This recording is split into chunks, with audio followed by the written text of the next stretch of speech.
वज़ीर आज़म शहबाज शरीफ और वज़ीर ख़जाना इसहाक़ डार के दावे और वादे धरे के धरे रह गए हैं।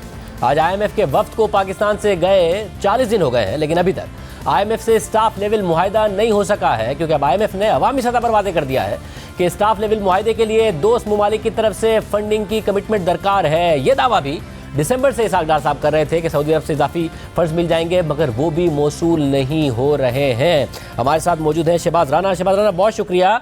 शहबाज राना, समझा जाए कि अब 40 दिन बाद कोई मुश्किल ही हो गया स्टाफ लेवल मुआहिदा, या फिर अभी भी कोई उम्मीद है, या हुकूमत कोई ऑप्शन भी देख रही है जिसकी कोई उम्मीद है? जी बहुत शुक्रिया आपका शाहजेब साहब। पहले जो इनके 2 हफ्ते थे IMF की टीम के यहाँ से वापस जाने के बाद, लगता ऐसे था कि हुकूमत पाकिस्तान बहुत संजीदा है और उसकी पूरी कोशिश है कि किसी तरीके से जो IMF के साथ स्टाफ लेवल एग्रीमेंट भी हो जाए और बोर्ड की मीटिंग भी हो जाए, पैसे आ जाएं। आपने देखा कि बिजली की कीमतों में इजाफा किया गया, मुश्किल तरीन फैसला था। गैस की कीमतों में इजाफा, उसके साथ इंटरेस्ट रेट में भी स्टेट बैंक ने इजाफा कर दिया 2 मार्च को। बाकी भी इस किस्म के इकदाम किए गए, रुपए की कदर को एक दफ़ा फिर मार्केट के ऊपर छोड़ा गया। लेकिन उसके बाद कुछ ऐसी डेवलपमेंट्स हुई हैं जिससे लग अब ऐसे रहा है कि हुकूमत पाकिस्तान का भी जो इंटरेस्ट है वो एटलीस्ट कम होता जा रहा है। और ये जो डेवलपमेंट्स हो रही हैं ये वजारत ख़जाना से नहीं हो रही, ये हो रही हैं प्राइम मिनिस्टर्स ऑफिस से। फॉर एग्जांपल आप देख लीजिए, फ्यूल की जो सब्सिडी है, पेट्रोल सब्सिडी 50 रुपये फ़ी लीटर, ये मेरे से और आपसे ज़्यादा लेंगे और वापस मुझे ही शायद दे रहे हैं, क्योंकि अगर आपके पास 660 सीसी गाड़ी है तो आपको फ्यूल की सब्सिडी मिलेगी, और अगर आपके पास 1000 सीसी गाड़ी है तो 1000 सीसी वाला 660 सीसी वाले गाड़ी को वो फ्यूल की सब्सिडी दे रहा होगा, चाहे 660 सीसी वाले गाड़ी की जो उसकी वैल्यू है वो 1000 सीसी से कहीं ज़्यादा हो। तो इस किस्म की जो अनटारगेटेड फ्यूल सब्सिडीज है, ये सिर्फ फ्यूल का बात नहीं है, ये सिर्फ क्रॉस सब्सिडाइजेशन की बात नहीं है, यहाँ पे असूल की बात है।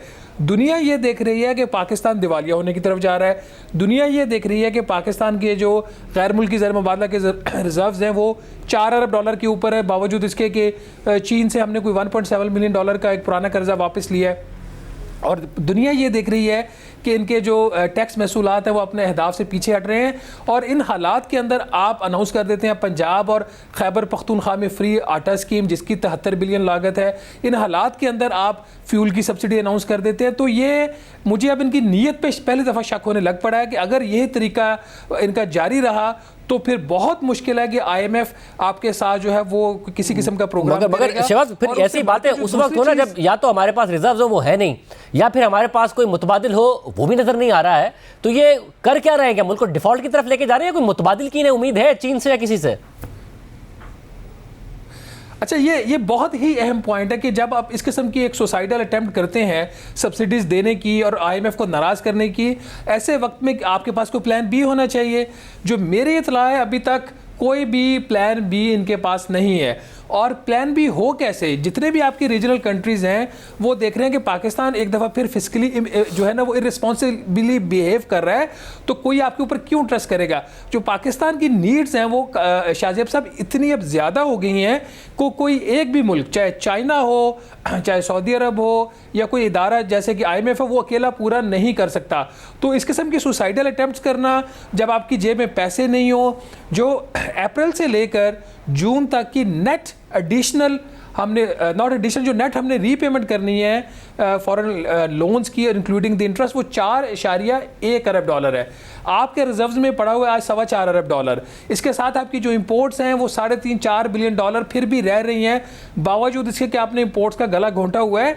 तो ये तो फिर बिल्कुल एक ऐसे पाथ के ऊपर चल पड़े हैं जहाँ पे लगता है कि इनके पास कोई सोल्यूशन नहीं है। और ये एक के बाद एक जो हुकूमत वो गलती करने जा रही है, चाहे वो इलेक्शंस की गलती हो, ये IMF वाली गलती हो। अभी भी आज भी हुकूमत अगर करेक्टिव मेजर्स लेना चाहे तो ले सकती है। मैं ये बात बारहा कह रहा हूँ कि हुकूमत के पास कोई रास्ता नहीं है सिवाय IMF के, और हुकूमत के पास कोई रास्ता नहीं है सिवाय डेट रिस्ट्रक्चरिंग के।